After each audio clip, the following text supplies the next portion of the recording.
దీపావళి అందరికీ సంతోషాన్ని ఇస్తుంటే మూగజీవులకు మాత్రం ప్రాణ సంకటంగా మారింది. పెద్ద పెద్ద శబ్దాలతో పేల్చే పటాకులు, రంగురంగుల వెలుగులతో పెంపుడు జంతువులు, పక్షులు విలవిల్లాడతాయి.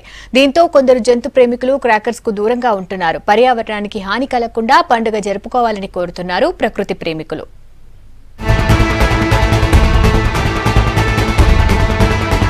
చిచ్చుబుడ్ల వెలుగులు, తారజువ్వల కాంతులు, పటాకుల మోతతో దీపావళిని కలర్ఫుల్ గా జరుపుకునేందుకు రెడీ అయ్యారు నగరవాసులు.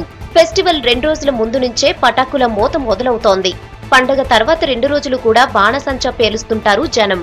అయితే క్రాకర్స్ కాల్చి జనం ఎంజాయ్ చేస్తుంటే వాటి వల్ల వచ్చే శబ్దానికి మూగ జీవాలు, పెంపుడు జంతువులు అల్లాడుతున్నాయి. రసాయనాలతో కూడిన పొగకు పక్షులు తీవ్ర ఇబ్బందులు పడుతున్నాయి.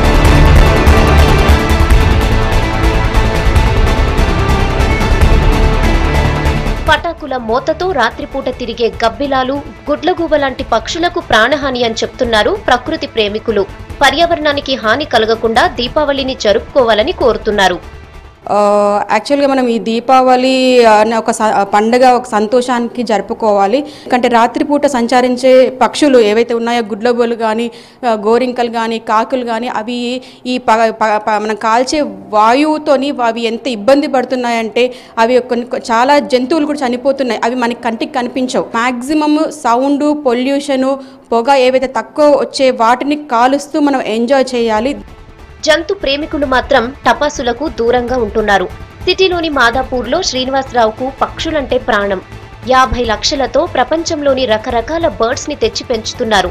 వెరైటీ పక్షులు పెంచడానికి నెలకు 50,000 దాకా ఖర్చు చేస్తున్నాడు. ఇంట్లో పక్షులను పెంచడం ప్రారంభించినప్పటి నుంచి టపాసులు పేల్చడం మానేశానంటున్నాడు శ్రీనివాస్. దీపావళి పండుగకు మనం అందరం పటాకులు కాల్స్తాం. దాంతోనంతా వాతావరణం పొల్యూట్ అవుతుంది. ముఖ్యంగా నాకు ఈ పక్షులంటే చాలా ఇష్టం. నేను వీటి కొరకు కనీసం ఒక 10 సంవత్సరాల నుంచి నేను ఈ డెవలప్మెంట్ చేస్తున్నా.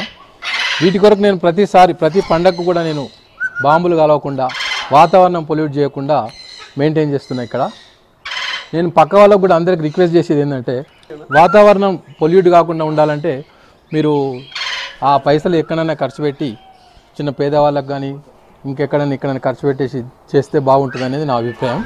ఇతరులకు ఇబ్బంది లేకుండా జరుపుకోవాలంటున్నారు గురూజీలు.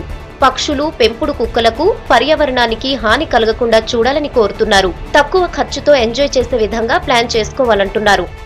ఏమవుతుందంటే బాగా పొల్యూషన్ బాగా ఏర్పడుతుంది. దీపావళి టపాసులు పేల్చడం కానీ, బాణసంచాలు పేల్చడం కానీ, ఇలాంటి పేల్చడం ద్వారా మనకు మన చుట్టుపక్కల ఉన్న మిగతా జీవరాశులకి, అలాగే మనుషులకు కూడా పొల్యూషన్ బాగా పెరిగిపోయి రకరకాల సమస్యలతో, రకరకాల జబ్బులతోటి బారిన పడే అవకాశం ఎక్కువగా ఉంటుంది. కాబట్టి అలాంటి వాటికి జోలికి పోకుండా వీలైనంత వరకు తక్కువ పొల్యూషన్తో ఉండే విధంగా మనము వాటి కొంత క్రియేటివిటీని డెవలప్ చేసుకొని. కానీ అదే దీపావళిని నైట్ పూట, రాత్రిపూట సంచరించే జీవులు ఉంటాయి. రాత్రిపూట అవి తినలేక ఉండేవి, నైట్ పూట మేత కోసం, తినటం కోసం వెతుక్కునే జీవులు ఉంటాయి.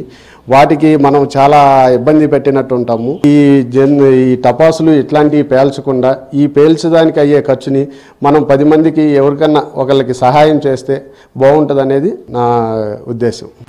మూగ జీవులకు హాని కలగకుండా దీపావళి పండుగ నిర్వహించుకోవాలని కోరుతున్నారు ప్రకృతి ప్రేమికులు.